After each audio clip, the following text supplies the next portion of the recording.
Have you ever wondered what you can do to start having a happier, healthier, and stronger mindset that is geared towards success? Well, today I want to share with you some of my favorite ways to start working on your mindset so that way you can live a happier and healthier lifestyle. Let's get right into it. My name is Andrew Lindsay, and I show travelers and lifestyle enthusiasts how to take their lifestyle to the next level. And if you enjoyed this video, be sure to hit that subscribe button because I put out a video like this every single week, and hit that notifications bell so that way you don't ever miss a video. Let's jump right into my first tip. My first tip is fill your mind with positive and inspiring material. So read personal development books, read personal growth books, listen to motivational mindset, podcasts, listen to personal development podcasts, and start cutting out things in your life that fills your mind full of negativity. Start cutting out the drama, start cutting out the negative TV shows, start cutting out the negative aspects of social media, because literally the entire context of your life and your world lives right up here in between your ears, and whatever you put into it is what you're going to get out. So junk in, junk out, good stuff in, good stuff out. Tip number 2 is serve others. So start thinking about how you can commit your life to serving other people. Now, this doesn't mean that you're a servant, but this means you start considering how you can be a blessing in someone else's life. Spread love and kindness to the world. What you put out is what you're going to get back. However, don't be a grumpy giver. God said be a cheerful giver. So whenever you're giving, think of it like a gift back whenever you see a smile on someone's face and you have the opportunity to be a blessing to someone else. That should be your reward when you're giving to people. So don't be a grumpy giver, be a cheerful giver. And be sure to enjoy giving whether you get something back or not. The important thing here to remember is that never give expecting something in return, and don't put yourself in jeopardy to help somebody else or to give to somebody else. There's a huge difference between giving someone $100 to bless them versus giving someone your last $100 that you need to pay rent and expecting to get it back. Remember, giving to takers is never going to bless you, and you need to take care of you so that way you can help others. Tip number 3 is focus on the positive. Now, this is probably one of the most frustrating things that anyone can ever tell you. And I've been told this, we've all been told this, and I think that nobody really elaborates when they say focus on the positive. They say it like it's something super easy, like you can just focus on the positive and everything in your life magically gets better, but that's not really the case. Focusing on the positive is making a decision. It's saying, you know what, I'm gonna give more attention to the positive things in my life than to the bad things in my life. Focusing on the positive in the world around you or within your own life can actually be really hard, and whatever you choose to give the most attention to, you're going to find. If you want to see all the ugly in the world, you want to see all the poverty, all the crime, all the problems, all the hate and the judgment and the ridicule, then you're gonna find it. But if you want to focus on the beauty and the kindness and all the amazing things that the world has to offer, if that's what you're looking for, then you will also find it. If you want to see a broken world that's full of destruction and problems, then that's what you're gonna find. If you want to find a world full of love and kindness and God's creation, then that is exactly what you're going to find. Whatever you focus on expands, and there's almost always a good side to every single bad thing. There's almost always something good that you can pull out of any bad experience. And if you choose to go through any kind of a bad experience and don't take a positive lesson or a positive nugget out of that situation, then all it was a negative. And if you choose to look for something positive in that situation, you'll most likely find something that you can take out of that situation, even the worst situation. Otherwise, it's just a wasted opportunity. Have you ever considered the fact that just today, if nothing went wrong, a million things actually went right? So, for example, you may not have considered the fact that you woke up today and your finances were still good and your car was still working and everyone that was still healthy and they were still here and everything was good. You went to work, you came home, there wasn't a car accident. I mean, there's a million good things that happened today. But for example, if you had a flat tire when you were trying to go to work today, you're gonna say the entire day sucked. You're gonna complain about it, or at least a lot of people will. You might not, but a lot of people will complain and say the whole day was bad because they had a flat tire. But the reality of it is there was a million other good things that happened today, but you're only focused on the one bad thing that happened, and that's all you can see. So the entire day is bad. If you chose to give more attention to the fact that things were good today, you woke up, you still had a job, you were still healthy, the people around you were still good, everything in your life for the most part was still good, then that flat tire wouldn't really be that big of a deal, now would it? So I want to use a really powerful example here that I've used before. Let's just say you went through a breakup, right? And let's say for an entire year of your life, that breakup made you upset, that made you depressed, it maybe even caused you to take up drinking, and for an entire year of your life, you were just an absolute wreck after that breakup. I mean, an entire year of your life has just been a miserable experience. You're probably going to look back on that experience and say that that year was just so terrible, it was so bad, it was an absolute mess, and it was all instigated by this one breakup. The entire year got ruined by that breakup, right? But what if it was possible if that breakup you hurt really bad, like you were just absolutely heartbroken for an entire day? One day was like the worst day of your life, but the next day you were totally good. Now, I know that that's not really human, that's not really possible. If something like that happens, you don't just get over it in a day, but what if you could? What if you could literally get over it in one day, and after that you were totally good? You were ready to move on, you were ready to, go on with your life. How bad would it seem? How big would it seem? It would literally only be one day of your life instead of an entire year of your life that got affected. Now, obviously that's not possible. When you go through that kind of experience, you're probably going to hurt for a lot longer than a day. But if it was possible to just be miserable for like one day instead of for an entire year, how big would that really seem in the large scheme of things? It would only be a day of your life, not an entire year. But whether or not it goes on for an entire year of misery or a day of misery is literally something that you control up here. You control how long that you're going to stay miserable, and that's the difference between focusing on the pain that you're going through versus focusing on the positive things in life outside of that circumstance. Moving on to tip number 4, let go of things that you cannot control. So the reality of it is, any mistakes that you made, the past, anything that's already happened is something that you cannot control anymore. And the sooner that you let go of the things that you have absolutely no control over, the sooner that you're going to be happier. See, the reality of it is you can't necessarily control every single thing that happens to you. You cannot control the actions of other people. All you can control is how you respond to the things that happen to you and how you respond to other people. The sooner that you let go of the things that you can't control, the sooner you'll be happier, because you should honestly find peace knowing that you can't control everything, because quite frankly, that means that you do not have to control everything.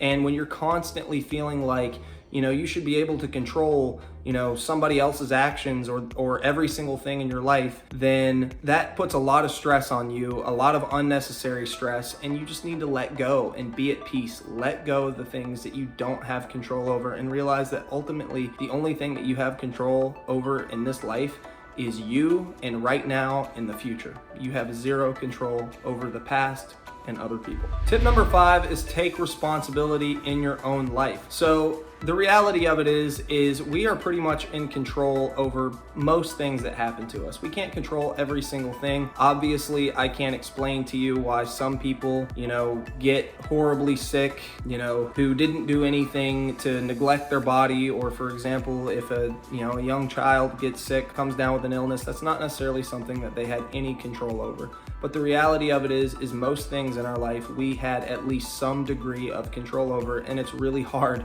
for us to accept responsibility for the part that we played in our own pain and our own problems. The sooner that you take responsibility over the part that you play in something, the sooner that you take full control over your life and you quit giving control to other people.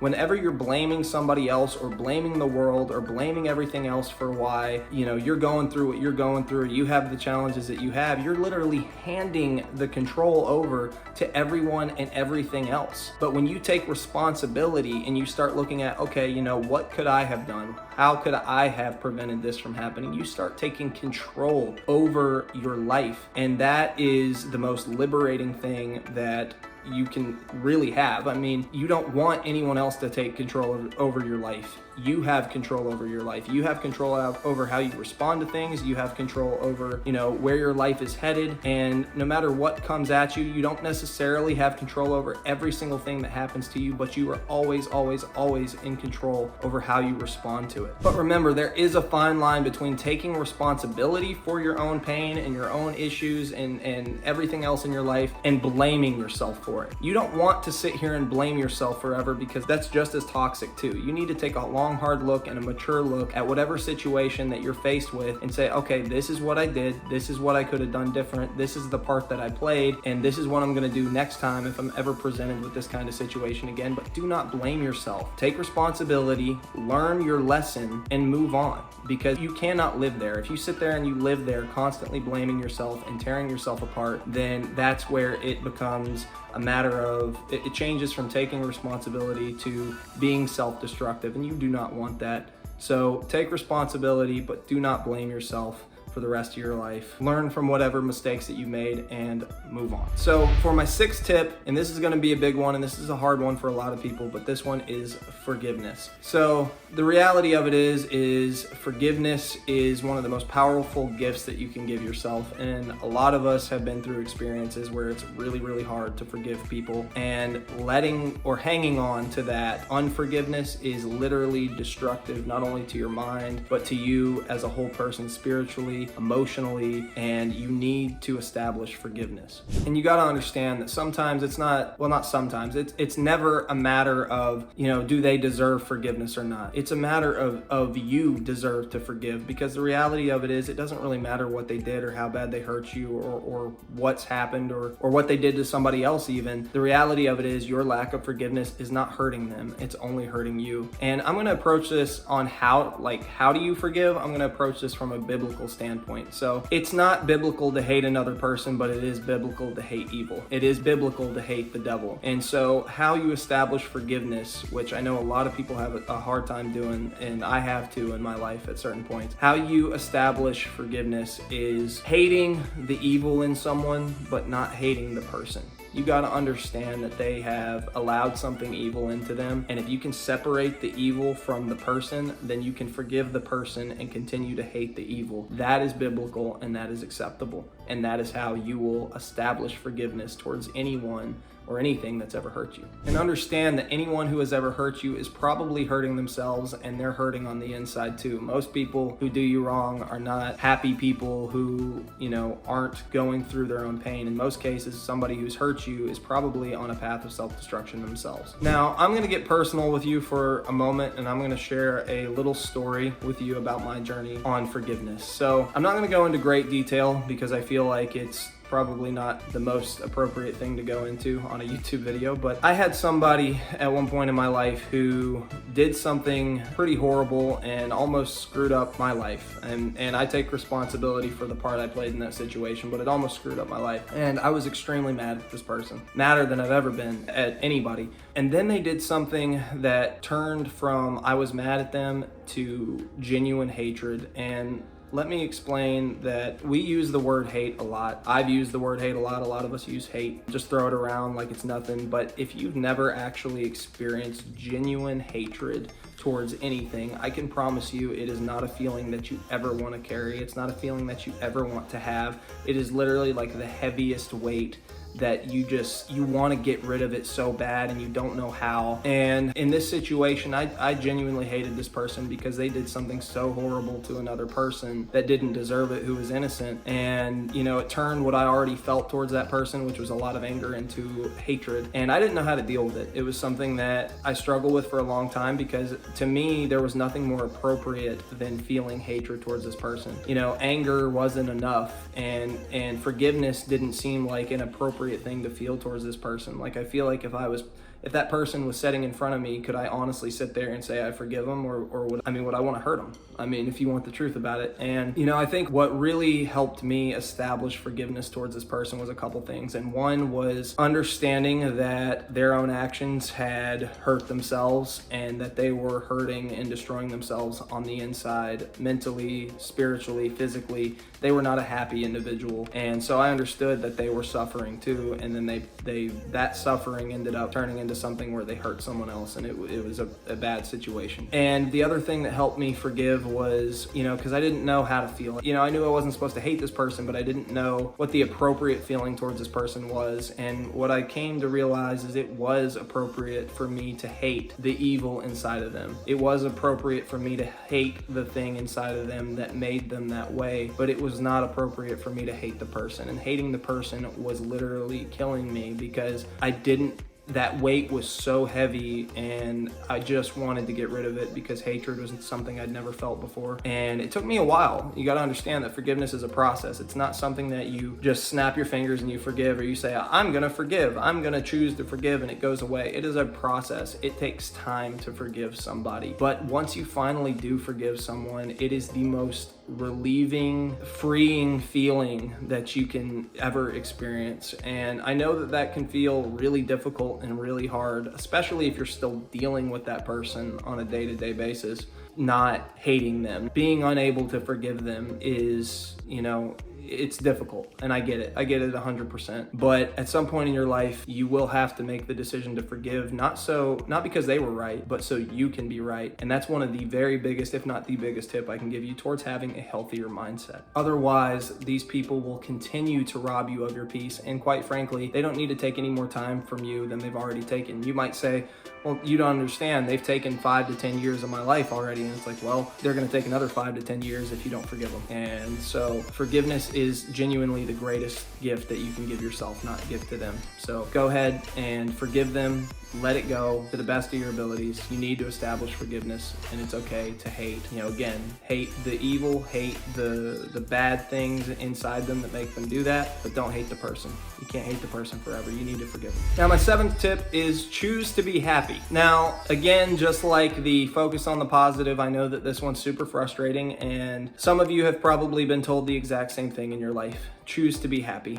And, I think when someone tells you choose to be happy, again, it's extremely frustrating because they act like you can just make the choice. Like, I'm going to be happy, and suddenly you're magically happy. But that's not how it goes. And I don't think that they understand that when they say that, it's actually, there's more to it than just saying, I'm going to choose to be happy and suddenly being happy. Choosing to be happy is literally a challenge. It is a fight, but it is making the decision that you're going to be happy no matter what. It's making the decision that no matter, what comes your way, that you are going to be happy, even if that means you have to work your butt off to get there. I want to share another story with you. When I was a kid, I had a psychiatrist. I was 13, 14 years old, and I was not in a good place. I had just been pulled away from the one place that I had grown up in my entire life, and I did not want to move. I was kind of forced against my will to move, and I was pretty angry about it. And this psychiatrist, I could not stand her.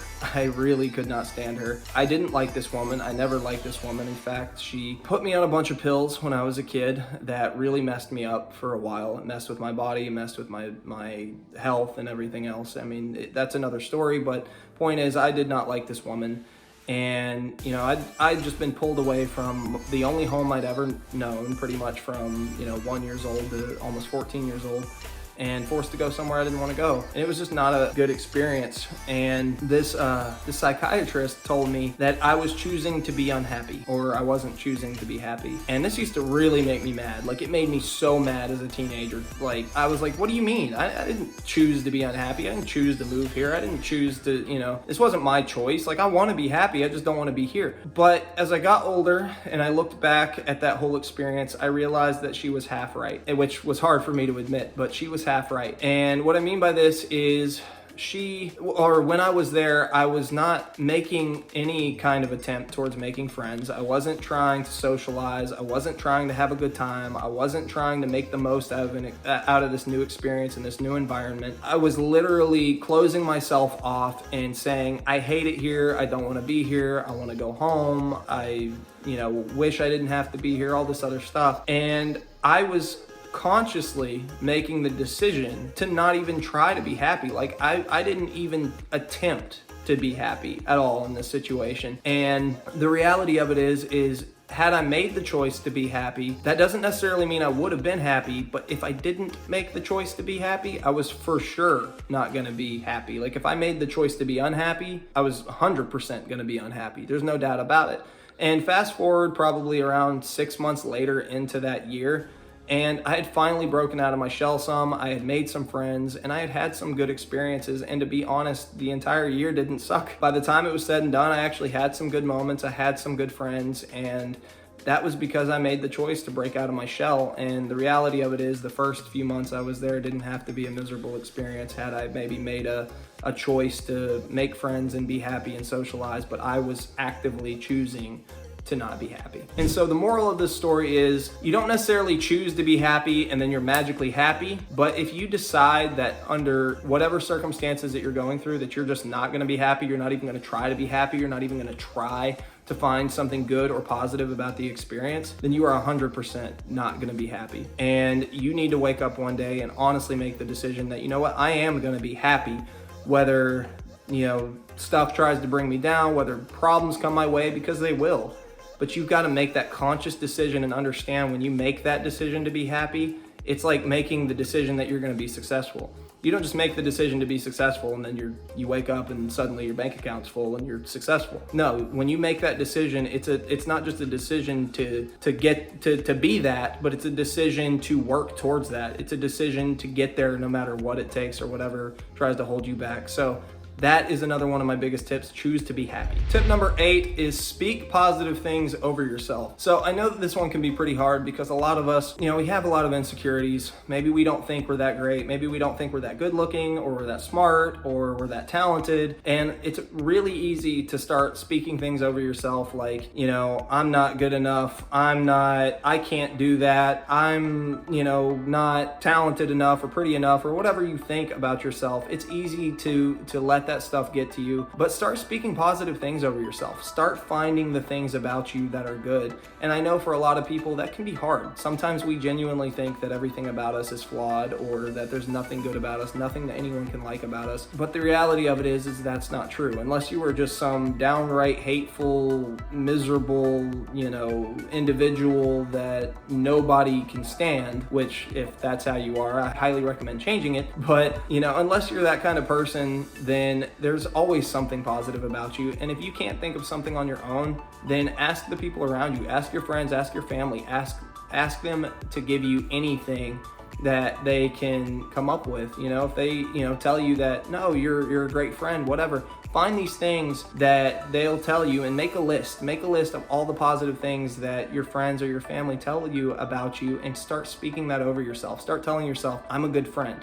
I'm a good mom, I'm a good dad, I'm a good brother, I'm a good whatever your profession is, I'm a good doctor, I'm a good chiropractor, I'm a good whatever it is that you do. Start speaking those good things over yourself, and that will help you so much. That'll change your attitude so much. And speak positive affirmations. Start speaking things like, I'm going to, be successful. I'm going to have, enough money to retire my mom, or I'm gonna have enough money to buy that home I've always wanted, or I'm going to be a better parent, or I'm going to be a better spouse, or I'm going to be, whatever it is. You kind of get the point. I'm kind of repeating myself, but you get what I mean. Start speaking positive things over yourself, and start speaking the things that you want to accomplish into your life, because life and death is in the power of the tongue. So whatever you speak, you're going to give it life. So if you're always speaking negative stuff, you're giving the negative stuff life.